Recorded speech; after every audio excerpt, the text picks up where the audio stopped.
Hello, welcome to Scars for Stars. Thanks for tuning in, and I hope you enjoy the story I'm about to tell you. It's a story about life with severe acne. My story, actually. Now, I've seen a few of these stories floating around here on YouTube before, so I just decided I wanted to tell mine. And I told it once before, but I kind of want to do a retelling of it. And I hope you enjoy this story, and I hope it helps inspire anyone out there that is feeling down and feeling reclusive and low confidence, low self-esteem from acne, because I know, trust me, I know where you're coming from and I know what you feel. So please, without further ado, let's get into the story. When I was 13 years old, that's whenever acne started for me. I got my first pimple on my chin, and it was a whitehead, of course. And it was very mild. I was getting very mild acne at about 13, and it was just on my face at the time. Fast forward to 14, I started to get it on my neck, chest, and back. And it was still mild. But, you know, typical acne. My brother, he had it like this before as well, so I figured I'll probably just get it like he does, and it'll be done and over with in a few years. But that wasn't the case.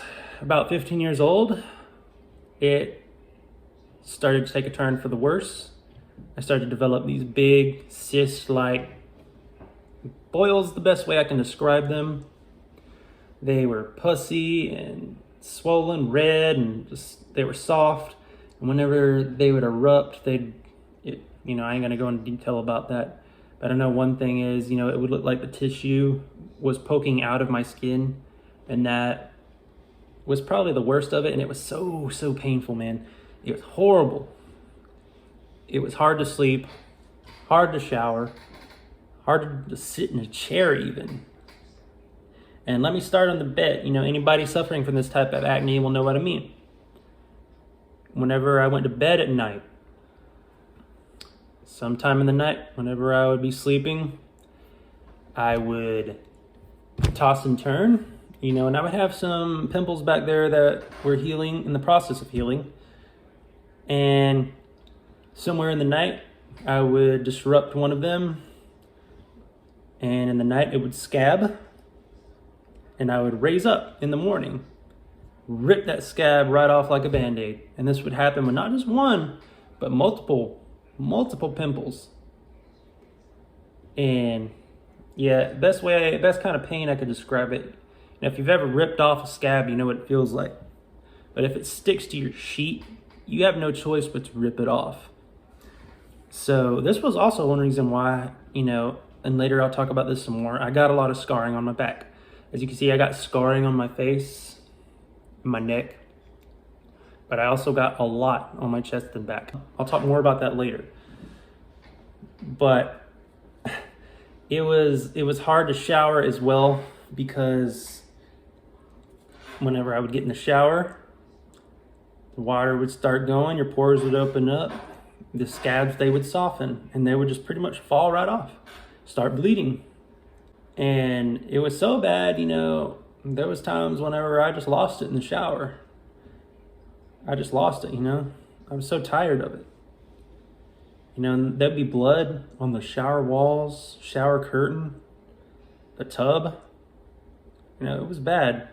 And going back to the bed, it was my sheets and my pillowcase were like straight out of a horror movie.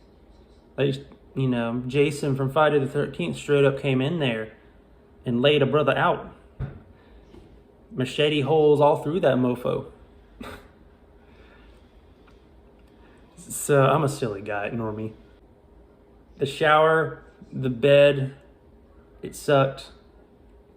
And sitting in a chair sucked, because, one wrong move and there it goes, man. The next thing you know, you feel it. You feel the pain from it. You just erupted it. You just probably caused your neck scar. Because they say, don't pick it, it'll scar. I mean, that's true. But sometimes it couldn't be helped. It would just happen. And anybody that suffered to this severity knows what I'm talking about. Those are the top 3 things that suck the most about it, other than, of course, my physical look, feeling ugly, low confidence, low self-esteem. But it was pretty much like that from the age of 15 to the age of 19. And during this time, I was very reclusive. And by that, I mean I rarely ever went out. Only when I absolutely had to. And when I wasn't, I was just kept up in my room, playing video games, doing whatever, And now I reflect back on it to this day, and I'm just like, why did I let myself do that? I wasted so much time. I wasted so much of my life away. That was supposed to be the beginning of things. As a teenager, you're supposed to experience a lot of different things. Didn't have a girlfriend, didn't have my first job until I was 19 years old. And I'll get a little bit more into that in a minute. But yeah, I didn't have no girlfriend, no job, no car. Didn't get my license till I was 18, and that's okay. There's people that haven't gotten their license till their mid-20s, 30s even. I knew something had to change, or this was going to be my life forever. If I didn't just take a deep breath, realize my situation, and realize where it's going, then I was just going to be lonely forever and stuck in that same old house between those same old four walls. And I didn't want that. Nobody wants that, You all I wanted to make a life for myself, and I know you do too. So being reclusive for 4 years really messed me up socially. And it messed my self-esteem up. It messed up my mental capacity. And I'm not going to dwell into that. Actually, I'm going to make an entirely separate video on that, of how acne affects you mentally. But for now, I just want to focus on the story. But what really made me want to finally just say, I'm done wasting my life away. I'm done contemplating suicide. I'm done, living like a caged animal. Except this was my choice to be caged. I just said, screw it, I'm going back out there in the world. I've got to make a life for myself. Because I had goals, I have ambitions, that I want to successfully, bask in later in life. So, I realized this at about 18 years old, close to 19, and I said, I got to get my license. Which I did. I went and got my license. That was the first thing I needed to do. Then I decided I need to get a job. That's the very next thing I got to do. So I went and I got a job as a dishwasher for a college dining cafeteria hall.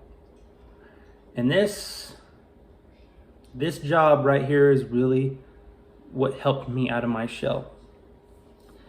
Because at first, it was extremely scary. It was an extremely scary situation because I'm surrounded every day by people, students and faculty that come through.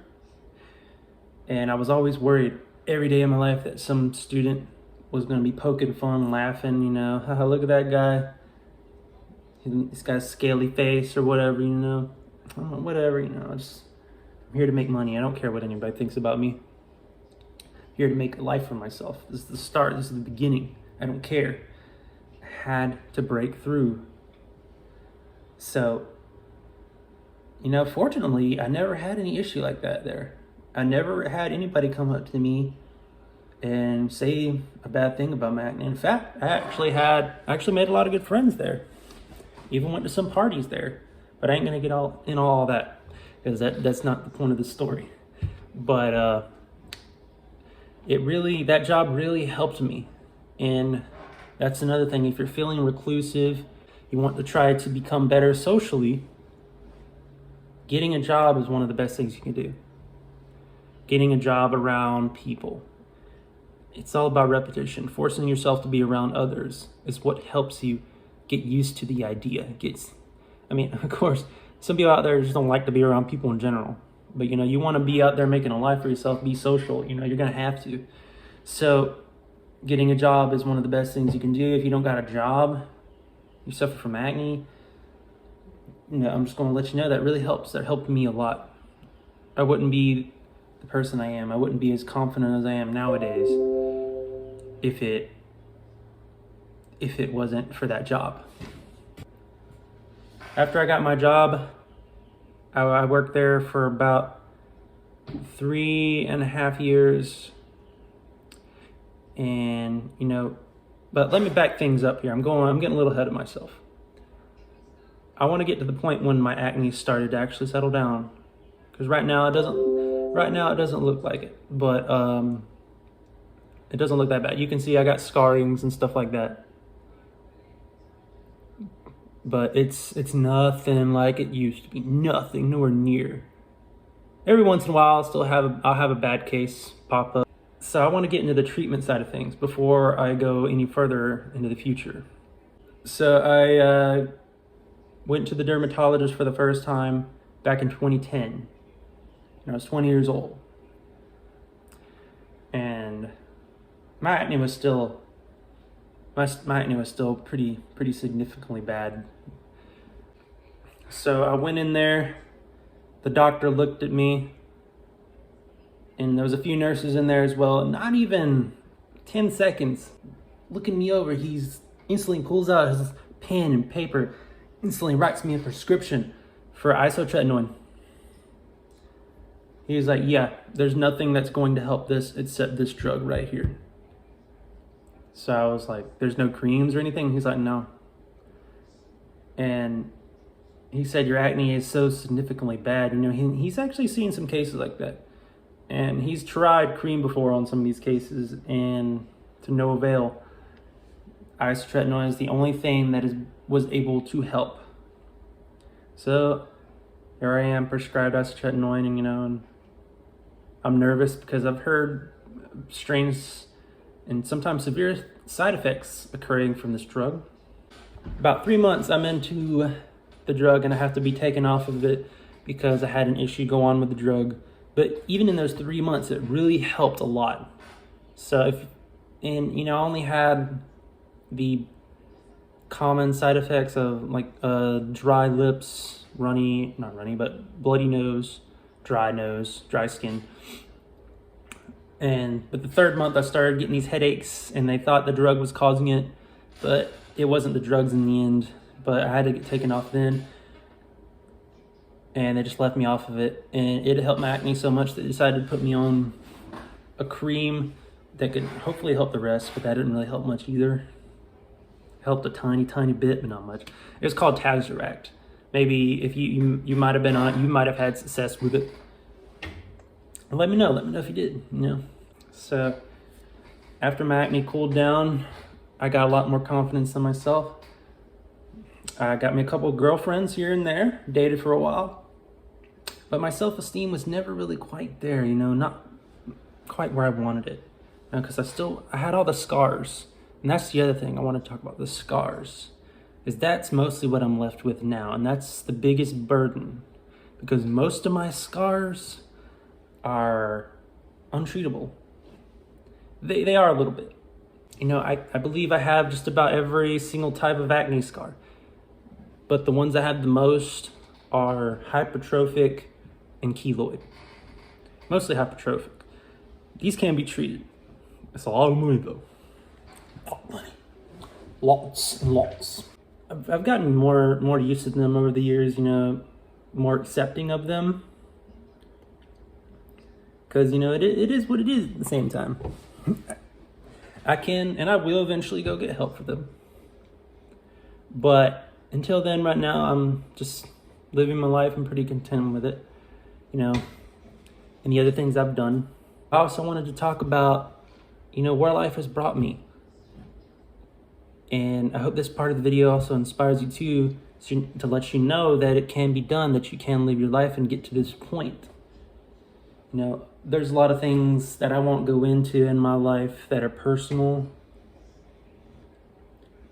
but a little bit, you know, I dated a few girls and got together with one, and we had a son. So I'm a father, proud father, but that's all. I'll go into that story. It's a very complicated story to talk about, but yeah, and I've worked plenty of jobs. I went to college and got a degree in automotive technology. Didn't quite use that degree to the extent because I later learned that being an automotive tech is not what I wanted to do. Instead, now I'm trying to learn how to become a computer programmer and learn how to code. And right now I have a pretty decent job in medical manufacturing, and I got my own place I'm living in. Really nice place, you know, and pretty decently happy. And I want to also talk about the scars a little bit more. And I wanted to show you guys a picture of these scars, these hypertrophic keloid scars. And if you have them, you know what kind of issue it is dealing with. If anybody has had any successful treatment stories with these type of scars that I'm about to show you, please let me know. But I want to show these scars because it's a way of accepting them. It's a way of accepting them as a part of me because, I mean, they are unfortunately a part of me. They're battle scars. You know, in some ways people have said they look cool. You know, I can start to see that sometimes.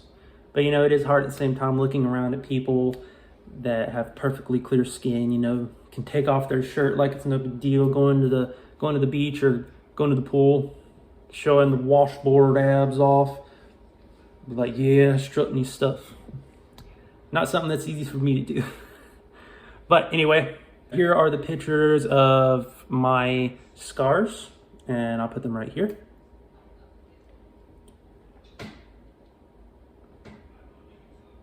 So yeah, as you can see, I've suffered quite a deal with acne over the years.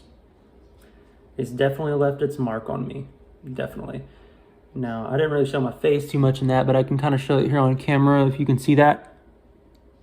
Yeah, you can see Paul's scars, pickaxe scars, whatever you want to call them.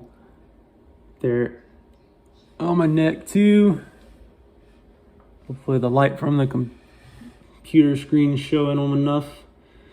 Yeah, so I still suffer from acne, even to this day. You know, it's still an ongoing battle.